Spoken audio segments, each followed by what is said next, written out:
जय जगन्नाथ स्वप्ना स्वागत करुच्ची आपण मानक मोर यूट्यूब चैनल को। आज आम प्रस्तुत करने जाऊँच अंडा तरकारी। एथपाई मु 8टी अंडा नहीं आउ 2टी आलू नहीं। आलू को चोपा सह काटी नहीं भल भाव धोई ताको प्रेसर रे सीटी लगेब। देखु प्रेसर रे आलू अंडा रखी मु हाई स्पीड रे 2टा सीटी आसला पर्यंत अंडा को सिझेबे। एथेरे आपणकर अंडा भांगीबनी आउ जल्दी अंडा सिझीजिवो, से आलू भी सिझीजिवो। आमे मसला प्रस्तुत करबा।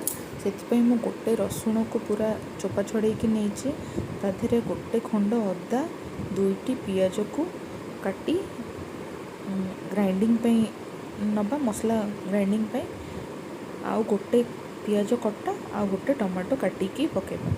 मसला जो ग्राइंडिंग करबा से मु अल्प किछि गोलमरिच नहीं आ गोटे गुजराती नहीं, ताकू से मसला सहित मिसिकी ग्राइंडिंग करके आमे गोटे स्मूथ पेस्ट करके आमे रखिदेबा।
एबे हमर अंडा पूरा परफेक्टली सिझी जाइए, आलू भी परफेक्टली सिझी, अंडा भी सिझी, कोटा भी टिके फाटिनी।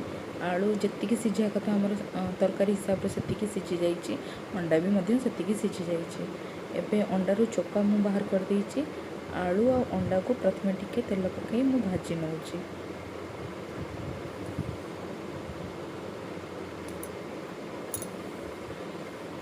तेल रे अल्प हल्दी, टिके लंका गुंड, टिके लुण पकई मु अंडा आ सही परि भाव रे आलू मध्य मु भाजी काढ़ी नेबी।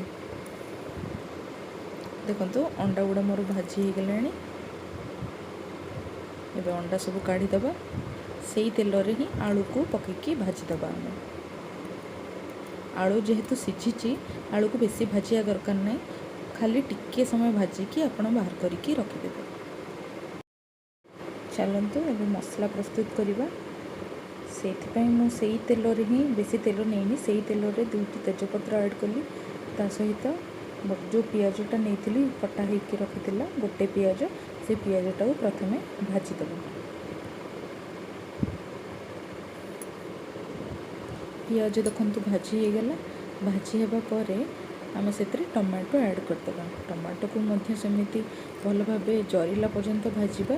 टमाटो भाजला बेले सबु बेले से हल्दी, लुण आ लंका गुंड पकाटा प्रिफर करे।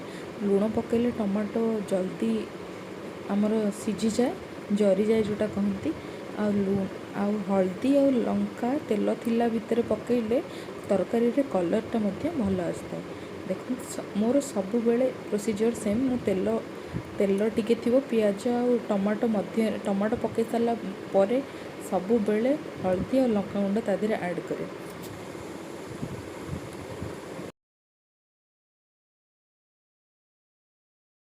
भलसे भाजी हो गलानी, ऑलमोस्ट मेल्ट हो गलानी। ताकू आउ टिके भलसे मेल्ट करिकी सेथरे आमे बटा हेतिबा जो मसला रखिथिबा से मसला को ऐड करिबा। मसला को ऐड कर सारा पर ताकू स्लो रे धीरे धीरे कसिबा। टाइम नहीं कि मसला कसिले तरकार टेस्ट बहुत भल होता है। टिके पानी दउथिबे, टिके मसला कसुथिबे, सेमती तरकार टेस्ट बहुत भल होता है। मसला कषार ही तरकार टेस्ट बाहर। अंडा हो कि सादा हो मटन हो जहाँ भी हो, मसला कषाटा जिते परफेक्टली हुए तरकार टेस्ट सेते भल हो।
देखंतु अंडारे पानी देकी मो अंडा तरकारी पूरा रेडी हो सारे।